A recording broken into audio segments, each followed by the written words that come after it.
Bismillahirrahmanirrahim. Assalamualaikum warahmatullahi wabarakatuh. Alhamdulillahi rabbil alamin. Wabihi nasta'inu ala umuri dunya waddin. Wassalatu wassalamu ala ashrafil anbiya'i wal mursalin. Wa ala alihi wa ashabihi ajma'in. Amma ba'du. Sahabat kreatif yang semoga senantiasa dirahmati oleh Allah subhanahu wa ta'ala. Di dalam tubuh manusia terdapat segumpal daging yang ia merupakan pusat kebaikan dan keburukan. Segumpal daging tersebut akan mengomando seluruh perbuatan anggota badan, dan segumpal daging itu adalah hati. Sebagaimana Rasulullah sallallahu alaihi wasallam pernah bersabda, "Ala wa inna fil jasadi mudghah. Idza salahat salahal jasadu kulluh wa idza fasadat fasadal jasadu kulluh ala wahyal qalbu." Kata Rasulullah sallallahu alaihi wasallam, ingatlah bahwa di dalam jasad manusia terdapat segumpal daging. Jika daging itu baik, maka akan baik pula seluruh jasadnya. Akan tapi sebaliknya, ketika daging itu rusak, maka akan rusak pula seluruh jasadnya. Ala wahyal qalbu, ketahuilah bahwasanya segumpal daging itu adalah hati. Allah subhanahu wa ta'ala tidak melihat kepada wajah dan harta manusia. Akan tapi yang dilihat oleh Allah subhanahu wa ta'ala adalah hatinya dan amalannya. Rasulullah sallallahu alaihi wasallam pernah bersabda, "Innallaha la yanzuru ila suwarikum wa amwalikum, walakin yanduru ila qulubikum wa a'malikum." Kata Rasulullah sallallahu alaihi wasallam, sesungguhnya Allah Subhanahu wa taala tidak melihat kepada bentuk wajah kalian dan harta kalian. Akan tapi yang Allah Subhanahu wa taala lihat adalah hati-hati kalian dan amalan-amalan kalian. Oleh karena itu, sahabat kreatif yang semoga senantiasa dirahmati oleh Allah Subhanahu wa taala, hendaknya seorang muslim dan muslimah berupaya untuk membersihkan dan menyucikan hatinya dari hal-hal yang buruk agar ia mendapatkan kebahagiaan dan keberuntungan. Allah Subhanahu wa ta'ala bersumpah sebanyak 7 kali sebelum menyebutkan tentang keberuntungan bagi orang-orang yang menyucikan hati dan jiwanya. Allah Subhanahu wa ta'ala berfirman dalam surat Asy-Syams pada ayat yang pertama sampai ayat yang ke-10. Allah Subhanahu wa ta'ala berfirman, "A'udzu billahi minasyaitonir rajim. Bismillahirrahmanirrahim. Wasyamsi wadduhaha wal qamari idza talaha wan nahari idza jallaha wal laili idza yaghshaha was samaa'i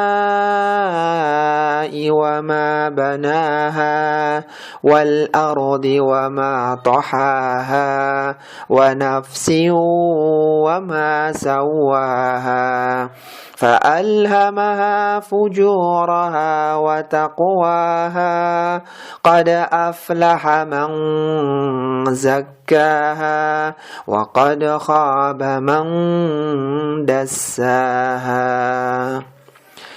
Kata Allah Subhanahu wa ta'ala, Allah Subhanahu wa ta'ala bersumpah demi matahari dan cahaya di pagi hari. Kemudian yang kedua, demi bulan apabila mengiringinya. Yang ketiga, demi siang apabila menampakkannya. Yang keempat, demi malam apabila menutupinya. Yang kelima, demi langit serta pembinaannya. Yang keenam, demi bumi serta hamparannya. Dan yang ketujuh, Allah bersumpah demi jiwa serta penyempurnaan penciptaannya. Fa'alhamaha fujuraha wa taqwaha, kata Allah. Allah mengilhamkan kepada jiwa tersebut jalan-jalan kefasikan dan jalan-jalan ketakwaan. Untuk apa Allah Subhanahu wa ta'ala bersumpah dengan 7 lapisan ini? Maka Allah Subhanahu wa ta'ala menyebutkan, qad aflaha man zakkaha wa qad khaba man dassaha. Sungguh beruntunglah orang-orang yang menyucikan jiwanya, dan sungguh merugilah orang-orang yang mengotori jiwanya. Maka sudah selayaknya sebagai seorang muslim dan muslimah, kita bersihkan hati kita dari berbagai kotoran dan penyakit-penyakit hati. Sahabat kreatif yang semoga dirahmati oleh Allah Subhanahu wa ta'ala, hati manusia terbagi menjadi 3 kategori. Yang pertama adalah qalbun mayyit, adalah hati yang mati. Apa itu hati yang mati? Hati yang mati adalah hati yang tidak mengenal Rabb-Nya, tidak mengenal penciptanya. Hati tersebut selalu membimbing badan, anggota tubuh pemiliknya bersama hawa nafsu untuk mencari kenikmatan duniawi semata, meskipun itu dibenci oleh Allah Subhanahu wa ta'ala. Hati yang semacam ini, dia tidak akan peka dengan peringatan. Dibacakan ayat-ayat Al-Quran tidak bisa menembus ke dalam hati yang sudah mati tersebut. Allah Subhanahu wa ta'ala berfirman dalam Al-Quran, Innal ladhina kafaru sawa'un alaihim a'angdartahum am lam tundirhum la yu'minun. Khatamallahu ala qulubihim wa ala sam'ihim wa ala absarihim ghishawatu wa lahum adzabun azim. Kata Allah Subhanahu wa ta'ala, sesungguhnya orang-orang kafir sama saja bagi mereka engkau berikan peringatan atau engkau tidak beri peringatan, maka mereka tidak akan pernah beriman. Khatamallahu ala qulubihim wa ala sam'ihim wa ala absarihim ghishawah. Allah telah mengunci hati mereka. Hati mereka telah mati. Allah kunci pendengaran mereka dan di penglihatan mereka ada penutupnya. Dan bagi mereka ada siksaan yang pedih. Ini jenis hati yang pertama, yaitu hati yang mati yang tidak mengenal siapa Rabb-Nya. Sehingga peringatan dan nasihat pun tidak bermanfaat bagi hati semacam ini. Kemudian yang kedua adalah qalbun sahih atau qalbun salim, yaitu hati yang sehat. Hati yang sehat adalah hati yang selamat dari setiap syahwat yang bertentangan dengan perintah Allah Subhanahu wa ta'ala, dan dia selamat pula dari berbagai macam syubhat yang menyimpang dari kebenaran. Hati inilah yang akan beruntung pada hari kiamat. Sebagaimana Allah Subhanahu wa ta'ala berfirman dalam Al-Quran, Yawma la yanfa'u malun wala banun illa man atallaha biqalbin salim. Kata Allah Subhanahu wa ta'ala, pada hari yang harta dan anak-anak tidak bermanfaat, kecuali orang-orang yang datang kepada Allah Subhanahu wa ta'ala dengan membawa hati yang selamat. Hati yang sehat atau hati yang selamat memiliki ciri-ciri. Di antara cirinya adalah ia selalu mengutamakan perkara-perkara yang bermanfaat dan dia mengutamakan kehidupan akhirat. Kemudian yang ketiga adalah hati yang sakit, qalbun marid. Hati yang sakit ini adalah hati kebanyakan manusia. Hati yang sakit adalah hati yang hidup, namun hati ini terkena penyakit, sehingga terkadang hati ini mendorong pemiliknya untuk melakukan ketaatan dan kebaikan, dan terkadang pula hati tersebut mengajak pemiliknya melakukan kemaksiatan dan keburukan. Tergantung mana yang lebih cenderung dan lebih kuat.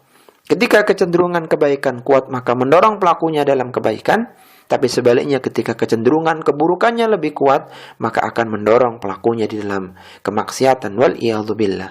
Hati yang seperti ini, dia akan lebih memilih kebahagiaan di dunia yang sementara dibandingkan dengan kebahagiaan akhirat yang hakiki. Allah Subhanahu wa ta'ala berfirman, Bal tu'thiruna al-hayata ad-dunya wal akhiratu khairu wa abqa. Mereka lebih memilih kehidupan dunia, sedangkan kehidupan di akhirat itu lebih baik dan lebih kekal. Kenapa mereka lebih memilih kehidupan dunia? Karena hati mereka sedang sakit. Sahabat kreatif yang semoga dirahmati oleh Allah Subhanahu wa ta'ala, kita perlu mengenal ada 4 racun hati. Yang kalau racun ini masuk ke dalam hati, hati yang asalnya sehat, yang asalnya bersih, bisa lumpuh, bisa sakit, bahkan bisa mati. Wal'iyadzubillah. Ada 4 racun hati. Yang pertama adalah fudulul kalam, adalah banyak berbicara. Seorang yang banyak berbicara, maka dia akan banyak tergelincir pada kesalahan. Dan inilah yang menjadikan racun di dalam hati tersebut. Maka seorang muslim dan muslimah hendaknya berhati-hati dalam bertutur kata. hendaknya dia tidak berlebih-lebihan di dalam berbicara. Rasulullah sallallahu alaihi wasallam pernah bersabda, "Man kana yu'minu billahi wal yaumil akhir falyaqul khairan aw liyasmut." Kata Rasulullah sallallahu alaihi wasallam, barang siapa yang beriman kepada Allah Subhanahu wa taala dan hari akhir, maka hendaklah dia berkata yang baik atau diam. Kemudian yang kedua, yang menjadi racun hati adalah fudulut ta'am, adalah berlebih-lebihan di dalam makan. Kita tahu dalam dunia medis bahwa penyebab penyakit manusia sebagian besar adalah dari perutnya, dari makanan yang dia konsumsi. Kalaulah makanan yang berlebihan itu bisa berdampak buruk dalam fisik, maka makan yang berlebihan pula dapat memberikan dampak yang tidak baik kepada rohani seseorang. Banyak makan bisa mendatangkan dampak yang buruk pada tubuh dan meracuni hati. Sehingga Allah Subhanahu wa taala tidak menyukai orang-orang yang berlebihan di dalam makan. Allah Subhanahu wa taala berfirman, "Wa kulu washrabu wa la tusrifu, innahu la yuhibbul musrifin." Kata Allah Subhanahu wa taala, makanlah dan minumlah, tetapi jangan kalian berlebih-lebihan. Innahu la yuhibbul musrifin. Sesungguhnya Allah Subhanahu wa taala tidak menyukai orang-orang yang berlebih-lebihan. Kemudian yang ketiga, yang akan meracuni hati adalah fudulun nazar, adalah berlebih-lebihan di dalam mengumbar pandangan. Mengumbar pandangan akan mengotori hati. Sehingga Allah Subhanahu wa taala ingatkan dalam Al-Qur'an, "Qul lil mu'minina yaghuddu min absarihim wa yahfadhu furujahum, dzalika azka lahum, innallaha khabirum bima yasna'un." Kata Allah Subhanahu wa taala, katakanlah kepada orang-orang yang beriman, hendaknya mereka menahan pandangan mereka dan hendaknya mereka memelihara kehormatan mereka. Yang demikian itu lebih suci bagi mereka. Sesungguhnya Allah Subhanahu wa taala Maha mengetahui apa yang mereka lakukan. Kemudian yang keempat, di antara racun-racun hati adalah berlebihan di dalam bergaul. Orang yang berlebih-lebihan di dalam bergaul, di dalam bermuamalah dengan orang lain secara melampaui batas, ini akan memberikan dampak buruk. Sehingga waktunya akan habis, dia akan terpengaruh oleh temannya, dan berbagai dampak buruk yang lainnya. Kita boleh bergaul, kita boleh berteman dengan orang lain, tetapi dengan batasan-batasan yang wajar. Ketika terlalu berlebih-lebihan, terlalu dekat, maka bisa memberikan dampak yang buruk, dan ini termasuk racun hati. Rasulullah SAW pernah mengingatkan dalam hadisnya, "Al-mar'u ala dini khalilihi, falyandur ahadukum man yukhalil." Seorang sesuai dengan agama temannya, maka hendaklah dia melihat kepada siapa dia berteman. Itulah 4 racun hati yang perlu kita antisipasi, yaitu berlebih-lebihan di dalam berbicara, berlebih-lebihan di dalam makan, berlebih-lebihan di dalam memandang, dan berlebih-lebihan di dalam bergaul. Para sahabat kreatif yang semoga dirahmati oleh Allah Subhanahu wa taala, kalau hati seorang itu sakit, maka bagaimana obatnya? Ini akan menjadi pembahasan kita, yaitu apa obat penawar hati, sehingga hati yang asalnya sakit, yang asalnya terkena racun bisa kembali pulih, kembali sehat, kembali bercahaya, sehingga memberikan dampak kebaikan bagi pemiliknya. Di antara obat penawar hati, untuk mengobati hati yang sakit, yang pertama adalah memperbanyak zikir dan beristighfar kepada Allah Subhanahu wa taala. Ketika seorang dalam waktu yang luang, dalam waktu yang senggang, hendaknya dia banyak berzikir kepada Allah Subhanahu wa taala sehingga hatinya menjadi tenang. Diisi hari-harinya dengan beristighfar kepada Allah Subhanahu wa taala.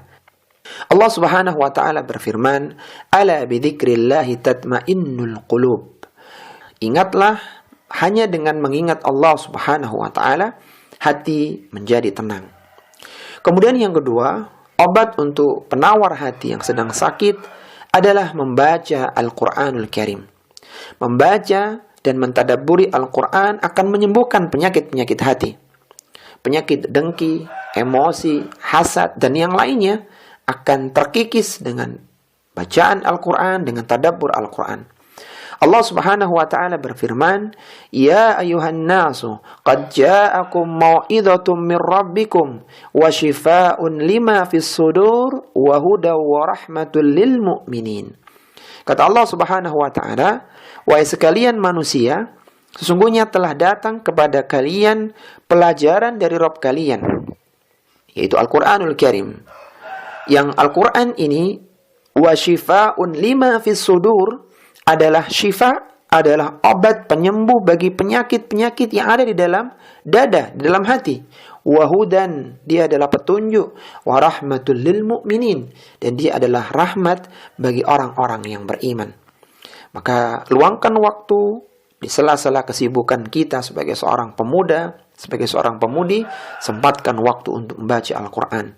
Usahakan jangan sampai satu hari bergulir, berjalan tanpa ada bacaan Al-Quran di dalamnya. Kita harus menyempatkan untuk membaca Al-Quran meskipun hanya satu lembar.